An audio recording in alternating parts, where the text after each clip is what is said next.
Let me ask you something really quick. When was the last time you actually thought about how you drive your Hyundai? Not just whether you signal or whether you're staying in your lane, but the small, everyday habits that happen almost automatically, the ones you don't even think about anymore. Because here's the thing, some of those habits are silently grinding away at your engine right now, and most Hyundai owners have absolutely no idea it's happening. Today we're going to talk about 9 driving habits that are destroying Hyundai engines across the country. And before you think this doesn't apply to you, statistically, most people watching this video are guilty of at least 3 or 4 of these. Some of you are doing all 9. So stick around, because this could literally save you thousands of dollars in repair bills down the road. Hyundai engines, especially the Theta II GDI and Gamma engines found in models like the Elantra, Sonata, Tucson, and Santa Fe, already have a reputation for being somewhat sensitive. There have been massive recalls and class action lawsuits over engine failures, so you really cannot afford to add fuel to that fire with bad driving habits. Let's get into it. Habit number 1, cold starting and immediately driving hard. This is probably the single most destructive thing you can do to any engine, but it hits Hyundai engines especially hard. When you first start your car, the engine oil is cold and thick. It hasn't fully circulated through all the passages and components yet. The metal parts inside your engine are still contracted from sitting overnight. Everything needs a moment, just a moment, to wake up. Now, what do most people do? They start the car, maybe let it idle for 10 seconds while they buckle their seatbelt, and then they pull out of the driveway and start accelerating aggressively. Maybe they're late for work, maybe they're just in a habit. Either way, they're forcing cold, thick oil through a system that isn't ready, and they're putting stress on metal components that haven't expanded to their proper tolerances yet. With Hyundai's GDI engines specifically, this is a serious problem because the direct injection system relies on proper oil pressure and lubrication from the very first second of hard driving. When you push that engine hard before the oil is up to temperature, you're creating metal-on-metal wear that accumulates every single day. Over time, that wear adds up, and Hyundai engines already have tighter manufacturing tolerances than some older American engines, which means they have less room for error when it comes to lubrication. The fix is simple. After starting your Hyundai, give it at least 60 to 90 seconds of gentle, light driving before you ask anything significant from it. You don't need to sit in your driveway revving the engine. Modern fuel-injected engines don't need that. Just drive gently for the first mile or two. Let the oil warm up. Let the engine reach operating temperature gradually, and your engine will thank you with years of extra life. Habit number 2, running the engine on low oil. You would think this one is obvious, but the number of Hyundai engines that have been destroyed because the owner simply didn't check the oil level regularly is staggering. And the tricky thing about Hyundai's Theta II engine in particular is that it is known to consume oil between changes. This isn't just a rumor. Hyundai acknowledged it during the engine recall period. Some of these engines can burn through a quart of oil every 1,000 miles under certain driving conditions. So, if you're only checking your oil at every oil change and you're going 5,000 or even 7,000 miles between changes, you could be driving around for months with an engine that's critically low on oil and not even know it. The oil level drops, oil pressure drops with it, and suddenly the engine's bearings, camshafts, and cylinder walls aren't getting the lubrication they need. That's how you get spun bearings, scored cylinder walls, and catastrophic engine failure. Check your oil at least once a month. It takes 30 seconds. Pull out the dipstick, wipe it clean, put it back in, pull it out again, and look at where the oil sits between the 2 marks. If you're low, add oil. If you're burning through oil unusually fast, get your engine inspected. Don't ignore this. Hyundai's own documentation actually recommends checking oil level more frequently than many owners realize, and there's a good reason for that. Habit number 3, skipping or delaying oil changes. Building on the last point, let's talk about oil changes. We live in a world where some quick lube shops still put a sticker on your windshield that says, "Change your oil every 3,000 miles." And some owners have swung so hard in the opposite direction that they're pushing 10 or 12,000 miles between changes and wondering why their engine sounds rough. The truth, as usual, is somewhere in the middle.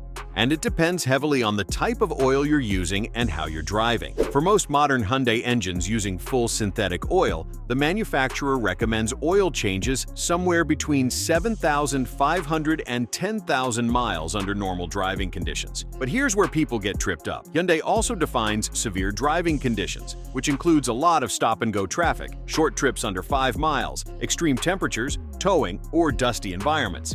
If any of those apply to you, you should be changing your oil more frequently. Old, degraded oil loses its ability to protect your engine. The additives break down. The oil thickens with carbon deposits and combustion byproducts. And instead of providing a clean, slick barrier between moving metal parts, it starts circulating sludge through your engine. In Hyundai's direct injection engines, this sludge can clog the oil pickup screen, starve the engine of pressure, and cause catastrophic damage very quickly. Follow the maintenance schedule, use the correct oil viscosity specified in your owner's manual, and don't push your luck. If you made it this far, then consider liking this video, giving it a thumbs up, and subscribing to my channel. This helps me bring you more honest car advice. Habit number 4. Riding the brakes downhill instead of engine braking. This one might surprise you because most people think of braking habits as a brake problem, not an engine problem. But here's what's actually happening when you ride your brakes down a long hill. You're generating enormous heat in your brake system. Yes, but you're also missing an opportunity to use engine braking effectively. And in doing so, you're often keeping the engine in a weird partial load state that isn't great for it either. More importantly, the habit of relying entirely on your brakes rather than learning to manage your speed through downshifting or lifting off the throttle teaches your engine nothing. But it does teach your transmission to operate under conditions it wasn't designed for. With Hyundai's automatic transmissions, constant partial load braking while the engine is in a higher gear than it needs to be creates heat in the transmission fluid and can cause the torque converter to work harder than necessary. When you're coming down a long, steep grade, shift into a lower gear and let the engine do some of the work. Your brakes will last longer, your transmission will run cooler, and you'll have better control of the vehicle. This is a habit that takes some conscious effort to build, but it protects multiple expensive systems simultaneously. Habit number 5. Ignoring the temperature gauge. Your Hyundai's temperature gauge sits right there in the instrument cluster, and the majority of drivers look at their speedometer constantly, but almost never glance at the temperature gauge. That is a serious mistake. Engine overheating is one of the fastest ways to destroy a Hyundai engine. When the coolant temperature climbs too high, the metal components inside the engine expand beyond their design tolerances. Head gaskets fail, cylinder heads can warp, and in severe cases, the engine can seize entirely. And here's the frightening part. By the time most people notice their car is overheating, significant damage has often already been done. Hyundai engines can overheat for several reasons: a leaking coolant system, a stuck thermostat, a failed water pump, a clogged radiator, or a broken cooling fan. Some of these problems develop gradually over time. You might have a slow coolant leak that takes weeks to get bad enough to cause a serious problem. But if you're in the habit of glancing at your temperature gauge every few minutes, you'll catch the problem early, pull over safely, and avoid a repair bill that could run into the thousands. Make it a habit. Every few minutes, just sweep your eyes across the gauge cluster. If that needle ever climbs higher than normal, find a safe place to stop, turn off the engine, and figure out what's going on before you drive another mile. Habit number 6. Short trips that never let the engine reach full temperature. This one is incredibly common and incredibly damaging, and most people don't even realize it's a problem. If you regularly make short trips, driving 5 minutes to the grocery store, 10 minutes to drop the kids at school, popping out to run a quick errand, and your engine never fully reaches its operating temperature before you shut it off, you are slowly killing your engine. Here's why. When a cold engine runs, combustion produces water vapor as a byproduct. Under normal circumstances, that water vapor burns off once the engine reaches full operating temperature. But if you shut the engine off before it gets there, that water vapor condenses inside the engine, mixes with the oil, and creates a milky, acidic contaminant that degrades the oil and accelerates wear on internal components. Over time, with dozens and hundreds of short trips, this contamination builds up, and your oil looks less like clean motor oil and more like a milkshake. Hyundai's direct injection engines are particularly susceptible to this because they already tend to accumulate carbon deposits on the intake valves,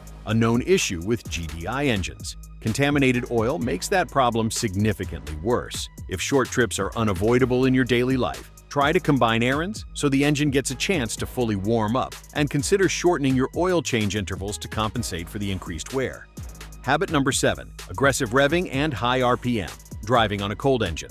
We touched on cold starts earlier, but this deserves its own separate conversation because it's a slightly different habit and a different kind of damage. Some drivers, particularly younger drivers or enthusiasts, have a habit of revving their engine hard when it's cold, either out of habit or because they think it sounds good, or because they're trying to warm it up faster. Do not do this. Revving a cold Hyundai engine hard is one of the fastest ways to score your cylinder walls, damage your piston rings, and accelerate wear on your camshafts and valve train. The reason is simple. At high RPM, the engine needs maximum oil flow and proper viscosity to protect all the moving parts. Cold oil is too thick to flow quickly enough through all the small passages, and it hasn't reached the viscosity rating it was designed to operate at. So when you rev a cold engine hard, you're essentially running it in a state of partial lubrication at exactly the moment it needs full lubrication. There's also the thermal shock factor. Rapidly heating a cold engine by revving it hard creates uneven thermal expansion across different components, and that causes stress in the head gasket, around the cylinder bores, and at the joints between dissimilar metals. Modern Hyundai engines use a lot of aluminum, which expands at a different rate than steel. Thermal shock from aggressive cold revving degrades these interfaces over time. Warm up gently. Drive easy for the first few miles. Save the spirited driving for when the engine temperature gauge has settled at its normal operating position. Habit number 8. Ignoring strange noises and hoping they go away. This might be the most psychologically human habit on this list, because we are all guilty of it at some point. You hear a new noise. Maybe it's a faint ticking. Maybe it's a slight knock. Maybe it's a rattling sound at startup that goes away after a few seconds. And instead of getting it checked out, you turn up the radio, tell yourself it's probably nothing, and convince yourself it'll either go away on its own or wait until the next oil change. In a Hyundai engine, that is a very dangerous game to play. Knocking sounds, especially deep, rhythmic knocking that gets louder with RPM, are almost always a sign of bearing failure. And bearing failure can progress from a minor problem to a destroyed engine in a matter of weeks or even days of continued driving. That early ticking sound at startup, that could be a sign of low oil pressure or a failing hydraulic lifter, both of which are much cheaper to fix early than late. Hyundai has had a documented history with specific engine problems, particularly rod-bearing failures in the Theta II engine. Early symptoms almost always include a faint knock or tick that gets gradually louder over time. Owners who ignored those early sounds and kept driving often ended up with engines that threw a rod or seized completely, turning a repair that might have cost a few $100s into an engine replacement costing $4,000 or more. Listen to your car. If it sounds different than it normally does, take it seriously. Get it inspected. The cost of a diagnostic check is nothing compared to the cost of an engine. Habit number 9. Neglecting the air filter and fuel system. The last habit is really a family of neglect habits centered around the fuel and air delivery system, and they are incredibly common among Hyundai owners who are diligent about oil changes but forget about everything else. A clogged air filter restricts airflow to the engine, which disrupts the air-fuel ratio, forces the engine to work harder to pull in the air it needs, and can cause incomplete combustion. Incomplete combustion leads to carbon buildup. And again, this is an especially serious issue in Hyundai's GDI engines, which already have a tendency to accumulate carbon on the intake valves because fuel isn't sprayed directly onto them during the injection process the way it is in port injection systems. A dirty fuel injector delivers fuel inconsistently, causing misfires, rough idling, and again, incomplete combustion that deposits carbon throughout the combustion chamber and on the valves. A clogged fuel filter makes the fuel pump work over time, shortening the pump's life and potentially causing fuel starvation at high loads. All of these things work together to create an environment where your engine is constantly running in a slightly degraded state, accumulating damage gradually rather than all at once. Check your air filter every 15,000 miles or sooner if you drive in dusty environments. Use a quality fuel injector cleaner periodically. Follow Hyundai's recommended fuel system maintenance intervals. These are cheap, easy maintenance tasks that have an outsized impact on engine longevity. The bottom line. So there you have it, 9 driving habits that are quietly destroying Hyundai engines all across the country. And the good news is that every single one of them is completely preventable. None of this requires expensive modifications or special tools. It just requires awareness and a few simple adjustments to the way you drive and maintain your vehicle. Let the engine warm up gently before you push it hard. Check your oil regularly. Change it on schedule with the right oil. Keep an eye on your temperature gauge. Make sure your air filter and fuel system are clean. And most importantly, listen to your car. If something sounds or feels wrong, don't ignore it. Hyundai has made genuine improvements to their engine designs over the years, and many of the newer models are significantly more robust than the earlier Theta II units that gave the brand so much trouble. But even the best engine in the world will fail prematurely if you subject it to constant abuse through bad habits. If this video helped you, share it with a fellow Hyundai owner. You might just save them from a very expensive repair bill. And if you've experienced any of these issues yourself, drop a comment below. I'd love to hear your story. Take care of your car, and it will take care of you.